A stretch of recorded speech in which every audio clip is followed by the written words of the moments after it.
let's talk about this even further with legal analyst Will Bruzzo, friend of the program. Will, thanks for being with us on this MLK Day. So many are wondering and concerned, at least Republicans are concerned, that if there are no visitor logs at the president's private residence in Wilmington, that possibly anyone could have come and gone there out of the garage if these classified documents were there. Obviously, they were tucked away. They weren't out in the open, but they were still there. Andrew, it makes me happier that these documents were near his prized Corvette, because I think that means they were well taken care of and nothing would have touched those documents. But in all seriousness, what I have gleaned from all of this is that I think a lot of public officials make off inadvertently, perhaps, with classified documents. I think what made this different in the Trump situation was that he was asked to return them and he refused to return them, and so they had to issue a subpoena. Of course, in Biden's situation, Biden's legal team actually advised the National Archives, who then advised the Department of Justice that these documents were classified and they were where they were not supposed to be. So I do think that is an important distinction to make here, and I think it makes all the difference in the case. Now, the headlines may look similar, but I don't think that the facts are even remotely close. Yeah, but something that is similar in this to something that I've been thinking about is, how the powers that be, very important political figures, former presidents, current presidents, vice presidents, how they all handle classified information. Now, President Biden said he was surprised, meaning he probably didn't know that this, was at his office or at his home. Will that stand up? Will kind of willful ignorance about having this in your possession, is that a legal strategy? Quite frankly, I don't think it is, but I would note that what I've seen so far, and a lot of the information with regard to Biden's situation is still not fully filled out, but it looks like we're talking about pages. In Trump's situation, I believe there are 11,000 documents. Here, I'm hearing 5 pages, 6 pages, 1 page. Yeah. I think that may be more defensible, but as far as the exact number of documents or pages that were classified, that isn't really clear yet. But so it could make a difference if we're talking about a matter of pages. Okay. Yeah, Will, like you said, the Trump situation, yes, 11,000 documents, 103 of which had classified markings. We're learning over the weekend that additional classified documents were found in the Wilmington home. That's according to the White House counsel, Richard Sauber. 5 additional pages with classification markings were discovered. That material has been handed over to the DOJ. Now, the response, yes, has been quite different. I also have a question, though. Now, these Biden lawyers who were kind of packing up that office there in D.C. with the Penn Biden Center and at his home, what if they didn't have the security clearance to be handling classified information? Does that concern you?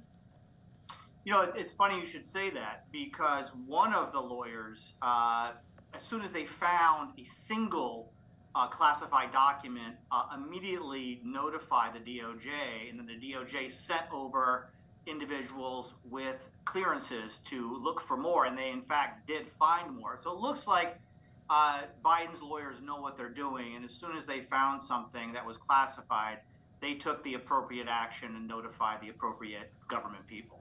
Yeah, because there is that, very, I think, glaring distinction between the Trump and the Biden cases about how this legally plays out. And to your point, the DOJ, issued a subpoena to go to Mar-a-Lago, and whether or not that was complied with, we all know the answer to that, because the FBI had to essentially raid Mar-a-Lago for these remaining documents. The Biden situation, they returned them almost immediately, at least the first kind of tranche that they found at the Penn Biden Center. The next day, they were returned to the National Archives. So legally speaking, these are playing out very, very differently, are they not? They are. Well, also, I think you got to point out the fact is that, the Trump team never made it known to the government, the National Archives Agency, that they had these documents. It was the Biden team that notified the government that they had them. So in the Trump situation, the government had to come looking for them. They knew that Trump had these, and initially they asked for them to be returned. In fact, the head of the National Archives told the Trump team, listen, we understand things are chaotic when you change administrations and you may have these documents. Could you please return them? And instead of getting the documents back, if they just returned the documents, we probably would have never heard about this whole thing with the Mar-a-Lago documents. But because they resisted and ultimately refused, it became this huge scandal for Trump. Right. And so, in the Biden situation, it remains to be seen. There's some reporting out there to suggest what these documents are about. Now, unfortunately, because the story revolves around classified markings on classified documents, you and I possibly aren't going to ever, fully realize what these documents were about that were found. I think CNN is reporting they're about Iran, the UK, Ukraine, what have you. But that remains to be seen. But, depending on, how many more might be found, the legal headache will persist. The political headache will persist even more. Would you agree? And I think the political headache is really the problem for Biden, because this thing just blew up on Trump. Everyone came down on him. And now we have a similar fact scenario, but of course, with many significant distinctions. Yeah.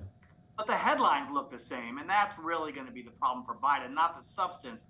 It's going to be the headlines. Yeah, I want our viewers to listen to some of these comments House Majority Leader Steve Scalise made just a couple of hours ago. They're meeting right now on Capitol Hill. House Republicans are in the steering committee. We'll get you to respond to this. Talking about when the Justice Department clearly had the knowledge of this prior to the election and sat on it. There are a lot of questions that are still out there that haven't been answered. Just go look at the 60 Minutes interview that Joe Biden did and the comments he made about former President Trump having documents. Looks like he probably made those comments knowing that he himself had classified documents sitting in his garage. So somebody's got to ask the question, did you just say that knowing what you knew?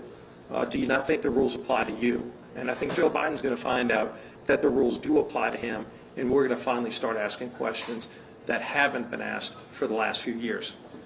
Thank you, Leader. Thank you.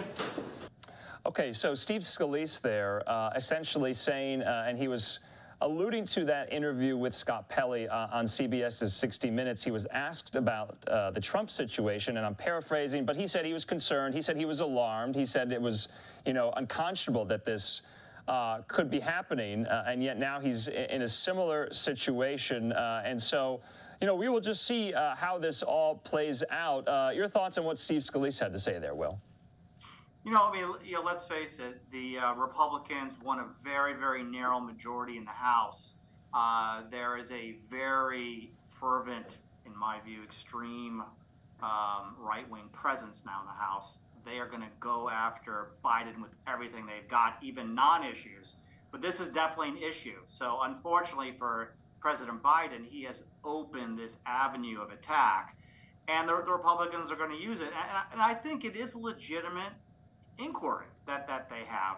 But I think there are some distinctions about what happened with Trump, and I think that may be lost in this process. Does the timing of when this was all divulged, does that raise red flags for you?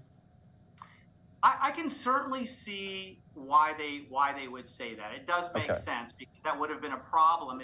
I think it was right before the midterms. A week before. So that would have really been a problem for Biden. Here's the thing that maybe we haven't discussed yet, and no one's willing to come out and say this. It may be commonplace for documents to get mixed up when people are leaving. We don't know the extent of the documents in Biden's possession.